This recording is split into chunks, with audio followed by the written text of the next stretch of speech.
এক নম্বরে আমরা জানি উলামা, দুই নম্বরে জানি ফুকাহা, তিন নম্বরে জানি হুকামা। এই যে শব্দগুলোর ব্যাখ্যা আছে। আলেম বলা হয় তাদেরকে যাদের কাছে জ্ঞান আছে, আলো আছে। আর জ্ঞানের সর্বোচ্চ উৎস কোনটা বলেন তো? আরো জোরে বলেন। এই কিতাবের জ্ঞান যাদের আছে, কিতাবের আলো যাদের কাছে আছে, তারা আরবি ভাষায় কি? আলেম। আরো জোরে বলেন। ফুকাহা, ফকি থেকে এর বহুবচন ফুকাহা। এটা কাদেরকে বলা হয়? এই পৃথিবীতে যেই মানুষগুলো কোরআনের গভীরে ঢুকে কিছু নিয়ে আসতে পারে, এদেরকে ফকি বলা হয়। তিন নম্বরে হুকামা, হাকিম। এটা কারা? কোরআনে কারিমের শুধু জ্ঞান না, শুধু এর ভেতরে ঢুকে তথ্যগুলো নিয়ে আসবে তা না, এখান থেকে এমন কিছু তথ্য পৃথিবীর মানুষকে জানাবে যা এর আগে অনেকেই জানাতে পারে না। হযরত লোকমান হাকিম, ওনার মতো কালো চেহারার মানুষ পৃথিবীতে আর দুইজন ছিল বলে আমরা পেয়েছি। একজন হযরতে মাহজা রাদিয়াল্লাহু তাআলা আনহা, আর একজন হযরতে বেলাল রাদিয়াল্লাহু তাআলা আনহু। এই দুইজন মানুষ ছিল হযরতে লোকমান হাকিমের মতো এরকম কালো চেহারা আর এরকম ঠোঁট ঝোলা। এদের চেহারার যা বর্ণনা বলছি, হাড়ির তলা দেখেছেন না, তার চাইতেও কালো ছিল। এত কালো মানুষ, কিন্তু ভেতরের অবস্থা ছিল একেবারে ধবধবে সাদা ফর্সা।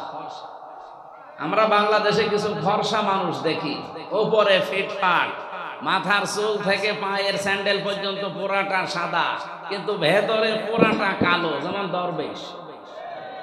আমি নাম নিলাম না। ওনার মাথার চুল থেকে পায়ের স্যান্ডেল পর্যন্ত পুরাটা সাদা না, কোন জায়গায় কোনো কালো পেয়েছেন আপনি? পুরা সাদা, কিন্তু ভেতরে এত কালো ছিল। ৩৬,০০০ কোটি টাকা আল্লাহ রাস্তায় পাঠিয়ে। আমি মালয়েশিয়া যে, সিঙ্গাপুরে যে দেখি হোটেলের নিচে বসে আছে কয়েকজন। কি এখানে হুজুর আমরা আগেই পালিয়েছি। আগে পালালেন কেন? এখানে আপনি যে সাহেব পাড়া বানিয়েছেন, ওখানে থাকবেন না? হুজুর ওখানে থেকে মায়ের খাবো।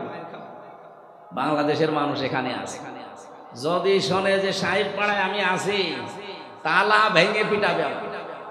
এই জন্য হোটেলে চুরি করে আসি, কেউ জানে না। আপনি যেন আবার বাইরে যে বলি দিয়ে না। পাগলকে যদি বলা হয় যে শাকও নাড়াবি না, আরো বেশি নাড়াবে না। ও আমার আরো মনে করে দিবে। এই শয়তানগুলো সব এখন বেশিরভাগ থাইল্যান্ডে, বেশিরভাগ রয়েছে সিঙ্গাপুরে, মালয়েশিয়া, পালিয়ে আছে। বাকিগুলো আমেরিকা, কানাডায় তো গিয়েছে। আর আল্লাহর বিশেষ ওলি যারা, তারা আছে প্রতিবেশী রাষ্ট্রে। আমি বলছিলাম হযরতে বেলাল, হযরতে মাহজা, লোকমান হাকিম রহমতুল্লাহ আলাইহি, এই মানুষগুলো উপরে ছিল কালো, ভেতরে ছিল পুরা ধবধবে সাদা। আমাদের অন্তর ঠিক ওই রকম করা দরকার না? আর ওটা যদি ১০০ ভাগ করতে চান, তাহলে ওই আল্লিমুহুমুল কিতাব, এই যে হুকামা থেকে এসেছে, যেটা আপনাকে কিতাবের শিক্ষা ব্যবস্থা জারি করা লাগবে। আর এটার দায়িত্ব হামজার না, এটার দায়িত্ব ওই ৩০০ এমপি যারা ছিল তাদের।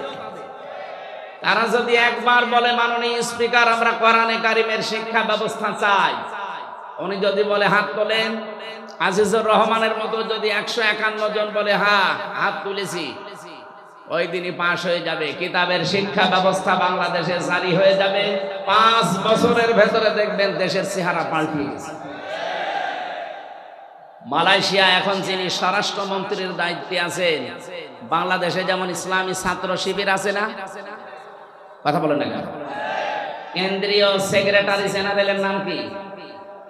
সাদ্দাম হোসেন, নুরুল ইসলাম সাদ্দাম বলে। হ্যাঁ, নুরুল ইসলাম সাদ্দাম আমাদের খুলনা বিভাগের কৃতি সন্তান। এই যে পাশের জেলায় বাড়ি খুলনা,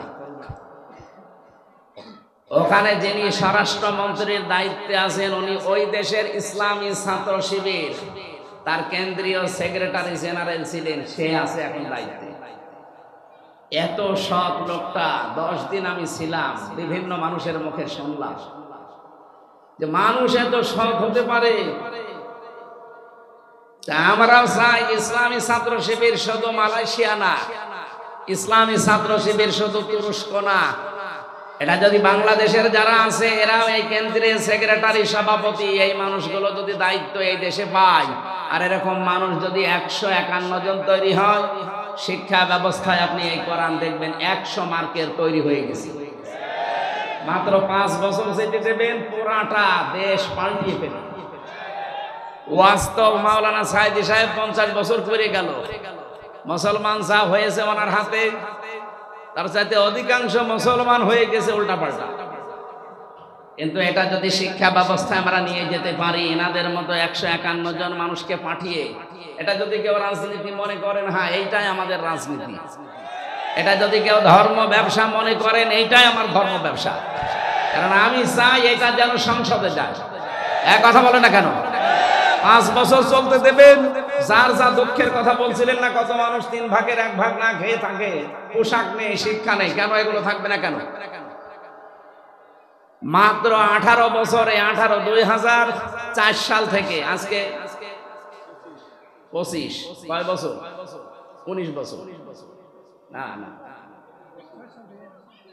21 বছর, মাত্র 21 বছরের ব্যবধানে যদি মালয়েশিয়া দাঁড়িয়ে যেতে পারে, তারা তো আমাদের চাইতে নিকৃষ্ট ছিল, নিকৃষ্ট পর্যায়ে ছিল। অথচ এখন তাকিয়ে দেখেন এই যশোরের কত মানুষ যে দেখি ওখানে চাকরি করছে।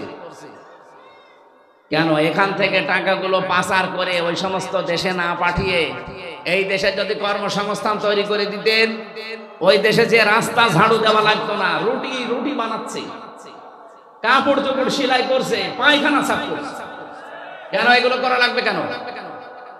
দরকার ওই দেশের মানুষ এসে এই দেশে ওরা আমাদের রাস্তা ছাড় দেবে। এক কথা বলো না কেন? এটা সম্ভব ছিল, ওরা 21 বছরে দাঁড়িয়ে গেছে, আর আমরা 54 বছরেও দাঁড়াতে পারি না। একটাই কারণ, এইটা নেই। এটা নিয়ে যান, এই জন্য তো বারবার আহ্বান জানাচ্ছি আমরা যে এইটা নিয়ে যান। 15 বছর সময় দেওয়া লাগবে না। 5 বছরে যদি দেশটা মালয়েশিয়ার মতো করে দিতে না পারি, তাহলে আর জীবনে কোনোদিন বলবো না যে আমাদের ভোট দিতে। এই জন্য কোরআন নাজিল করার আয়াতের প্যাটার্ন দেখেছেন আল্লাহ।